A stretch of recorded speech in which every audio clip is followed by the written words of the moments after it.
Hi friends, நல்லா காரசாரமான mutton வறுவல் எப்படி பண்ணுறதுன்றதை பார்க்கலாம்.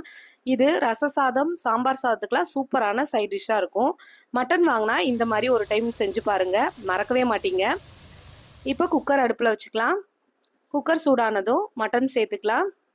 மட்டன் சின்ன சின்ன பீசஸாக கட் பண்ணி வாங்கிக்கோங்க, இல்லைன்னா நீங்கள் கட் பண்ணிக்கோங்க. 1/2 கிலோ மட்டன் அளவு எடுத்திருக்கேன், அதை சேர்த்துக்கலாம். இப்போ 4 சின்ன வெங்காயம் சேர்த்துக்கலாம்.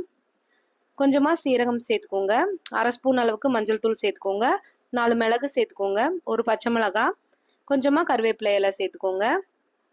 ஒரு தக்காளி கட் பண்ணி எடுத்திருக்கேன், அதையும் சேர்த்துக்கலாம். சேர்த்துட்டு உப்பு சேர்த்துக்கோங்க, கறிக்கு தேவையான அளவு. இப்போ தண்ணி சேர்த்துக்கலாம். தண்ணி சேர்த்து மிக்ஸ் பண்ணி விட்டுக்கோங்க.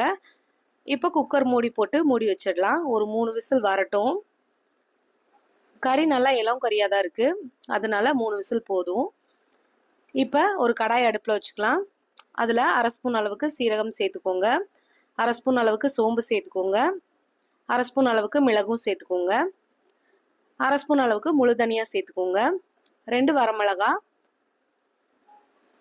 2 ஏலக்காய், 2 பட்டை, 2 கிராம்பு சேர்த்துக்கோங்க. கொஞ்சமாக கருவேப்பிலை இலை சேர்த்துக்கோங்க. சேர்த்துட்டு எல்லாத்தையும் நல்லா ட்ரை ஃப்ரை பண்ணிக்கோங்க.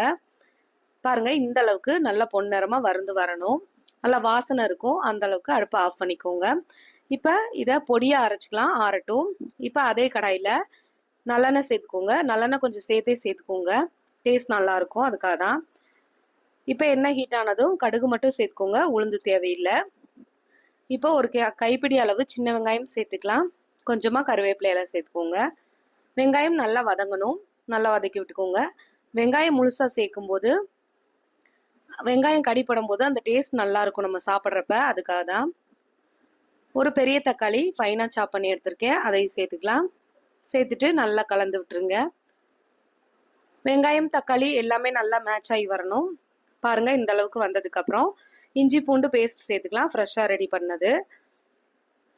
ஒரு ஸ்பூன் அளவுக்கு சேர்த்துக்கோங்க. சேர்த்துட்டு ராஸ்மல் போகிற அளவுக்கு நல்லா வதக்கி விட்டுக்கோங்க. சுருளை நல்லா வதக்கிக்கோங்க.